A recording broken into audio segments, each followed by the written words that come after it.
Welcome to embedded system lecture series.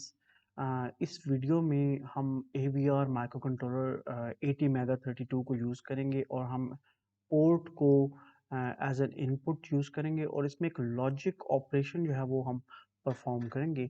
Basically हम जो काम करेंगे वो कुछ इस किस्म का है। यहाँ पे आप देख सकते हैं पोर्ट बी जो है उस पे इनपुट पे स्विचेस अवेलेबल हैं या फिर स्विचेस आप इसको लॉजिक स्टेट कहते हैं और इसको आप स्विच के तौर पे भी यूज़ कर सकते हैं। तो बेसिकली ये इनपुट डेटा जो है ये पास करने के लिए यूज़ होते हैं और आउटपुट पे आप देख सकते हैं पोर्ट सी पे एलईडीज अटैच्ड हैं और पोर्ट डी जो है उस पे भी आपको एलईडीज नज़र आएंगी। तो इसमें हमने करना यह है कि हमने पोर्ट बी को एज एन इनपुट यूज़ करना है और यहाँ पे जो भी डेटा आ रहा होगा उस डेटा पे हमने कोई लॉजिक अप्लाई करनी है। हमने चेक करना है कि अगर वो डेटा 100 से लेस है तो हमने वो डेटा सेंड कर देना है पोर्ट सी पे, और अगर वो 100 से ग्रेट है यानी कि 100 से ज़्यादा नंबर है तो हमने उसको पोर्ट डी पे सेंड कर देना है। इसका मैं आपको डेमो दिखाता हूँ। अगर आप यहाँ पे देखें तो अगर ये है 1001 यानी कि छोटा नंबर है, 100 से कम है तो यहाँ पे आ रहा है, और अगर मैं इसको जो है वो बड़ा नंबर पास करता हूँ इनपुट पे तो रिजल्ट जो है आपको यहाँ पे शो होगा।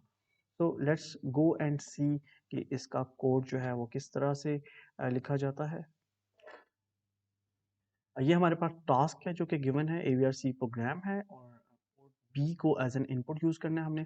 तो इंक्लूड आयो एच जो है जो हमारी हेडर फाइल है, उसके बाद हम वर्ड मेन है जो कि मेन फंक्शन है। इसके बाद हमने DDRC यानी कि data direction register of the C port is output. जब हम एफ करेंगे 0xFF तो दैट मीन्स कि वो पूरी जो पोर्ट है वो आउटपुट के तौर पे कॉन्फ़िगर हो जाएगी। और इसी तरह जब हम 0x00 करेंगे DDR-B यानी कि पोर्ट बी को, तो पोर्ट बी इनपुट के तौर पे कॉन्फ़िगर हो जाएगी। इसी तरह DDR-D है, इस पोर्ट को भी हमने आउटपुट के तौर पे कॉन्फ़िगर करना है और हमने पोर्ट सी के इंटरनल जो पुल अप्स हैं उनको भी एक्टिवेट कर दिया 0xFF की कमांड को पास करके। इंटरनल पुल अप से होगा ये कि अगर यहाँ पे 0 नहीं है तो ऑटोमेटिकली वो हाई अप हो जाएगा या फिर 1 लॉजिक जो है माइक्रो कंट्रोलर के जो इंटरनल सर्किट्स है उसको मिल जाएगी। इसके बाद यहाँ पे अनसाइंड कैरेक्टर टाइप का एक वेरिएबल है जिसका नाम है टेम्प। इसको हमने यूज़ करना है और वाइल वन का फॉरएवर लूप है। यहाँ से जो है ये लूप की बॉडी है यहाँ तक। इस लूप के अंदर आके हमने सबसे पहले रीड करना है। बेसिकली हम रीड करेंगे किस चीज़ को, पिन बी को, यानी कि पिन बी पे जो भी इंटरनल जो मैंने अभी दिखाया आपको लॉजिक स्टेट्स या स्विचेस से जो भी वैल्यू आ रही है उस वैल्यू को हम जो है वो रीड करेंगे और रीड करके हम इसको स्टोर करेंगे टेम्परेरी वेरिएबल के अंदर जो कि हमने यहाँ पर डिफाइन किया था। इस वेरिएबल पे हम लॉजिक अप्लाई करेंगे। अगर ये टेम्प लेस है 100 से, इफ़ एल्स को हम यूज़ करेंगे। इफ़ टेम्प की वैल्यू 100 से लेस है तो ये वाला फंक्शन परफॉर्म होगा, ये वाला ऑपरेशन परफॉर्म होगा। अगर वो लेस नहीं है, ज़्यादा है, तो एल्स वाला ऑपरेशन जो है परफॉर्म होगा। तो अगर वैल्यू कम है, लेस है 100 से, तो ये जो टेम्प की वैल्यू है, जो भी वैल्यू यहाँ पे इनपुट पे आ रही है वो हम पोर्ट सी पे पास कर रहे हैं और पोर्ट डी को हम उस टाइम पे कर देंगे 0, यानी कि यहाँ पे आउटपुट हो जाएगी 0 और यहाँ पे जो भी वैल्यू पोर्ट बी से आ रही है उस पोर्ट बी की वैल्यू को हम पोर्ट सी पे पास कर देंगे।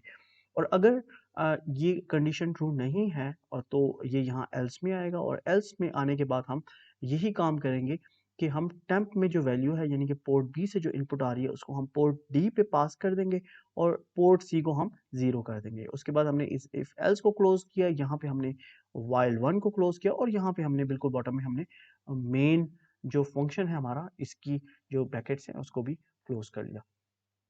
अब हम देखते हैं कि AVR स्टूडियो यानी कि एटमॉस स्टूडियो में ये प्रोग्राम किस तरह सिमुलेट होता है। प्रोग्राम जो है मैं कॉपी कर चुका हूँ ऑलरेडी और यहाँ पे मैं इसको बिल्ड करूँगा सॉल्यूशन को। अगर आपको प्रोग्राम नहीं करना आता तो आप लिंक में डिस्क्रिप्शन में जो लिंक है उस लिंक पे जाएं और वहाँ पे जाके आप देखें कि किस तरह से एटमॉस स्टूडियो में प्रोजेक्ट जो है वो क्रिएट किया जाता है और जो है उसको सिमुलेट किया जाता है प्रोजेक्ट के अंदर।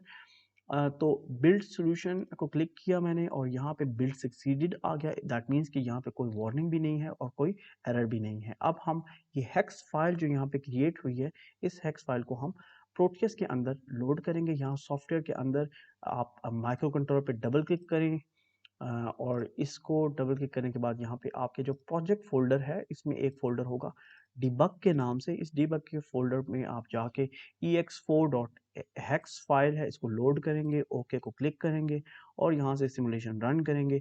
जब आप सिमुलेशन रन करेंगे तो आप देख सकते हैं यहाँ पे जब आप यहाँ से वैल्यू 100 से कम वैल्यू पास करेंगे तो आउटपुट यहाँ पे डिस्प्ले होगी। अदरवाइज अगर आप इसको बड़ी वैल्यू पास करेंगे तो आउटपुट यहाँ पे यानी कि पोर्ट डी पे डिस्प्ले होगी।